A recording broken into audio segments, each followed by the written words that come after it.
Joining me now is U.S. Surgeon General Dr. Jerome Adams. Dr. Adams, thank you for joining me today again. I know there's a lot going on still with the pandemic continuing, but there's also a lot to look ahead, especially when we talk about what's been going on with the vaccine rollout and other things. But first, I want to get to a report that you have authored, which focuses on something that really got a really big spotlight during the pandemic, during 2020, and that was health inequities.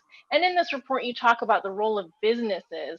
And I believe that, in the past several years, we've really seen a shift in the way that corporate America looks at their role in this, whether you talk about corporate social responsibility or just sort of one-off programs where they partner in the communities. And your report looks at that. But my question to you is, a lot of the things that we know are wrong with the system are known as systemic racial issues. And so I wonder, why put the spotlight on businesses when the government also has such a large role to play in this problem?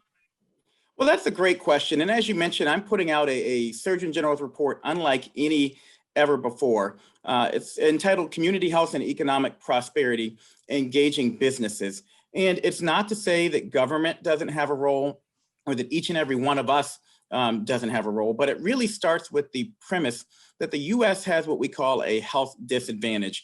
We pay more for health care than any other nation by far, but yet we have not so great health outcomes. And this actually impacts our business bottom line.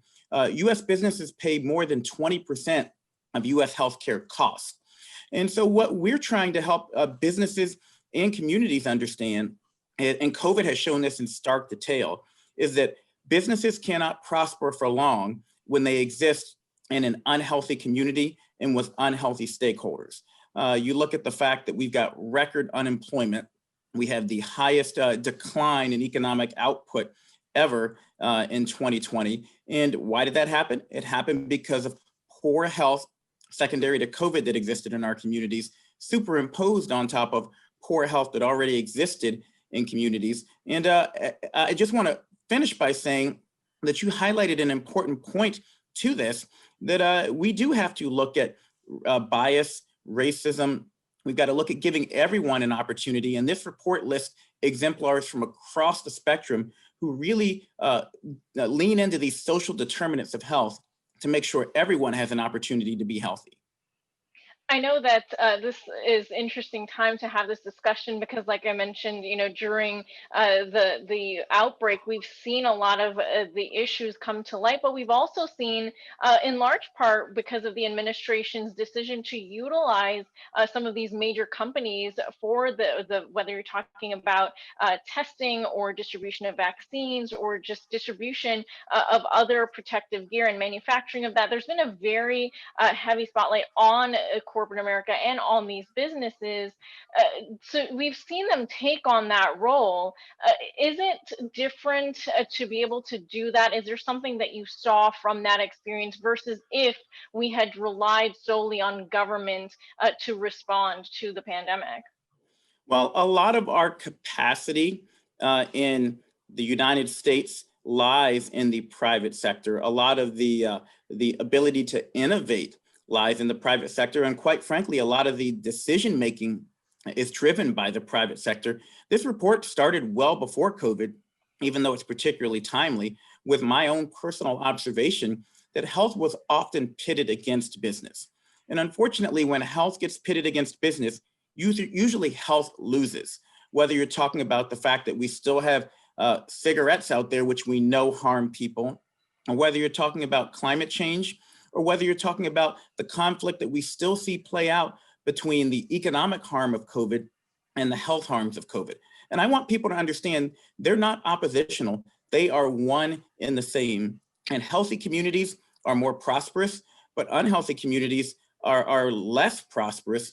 And what we want to do as we recover from COVID is help everyone understand that you can do things like the Wonderful Company, which instituted a $15 minimum wage, American Express, which gives up to 6 months of leave to new moms. There are so many examples out there which we really lay out in this report with the help of the Chamber of Commerce and the UVA Darden School of Business to help businesses understand the roles that they can play in creating healthier communities and a healthy bottom line.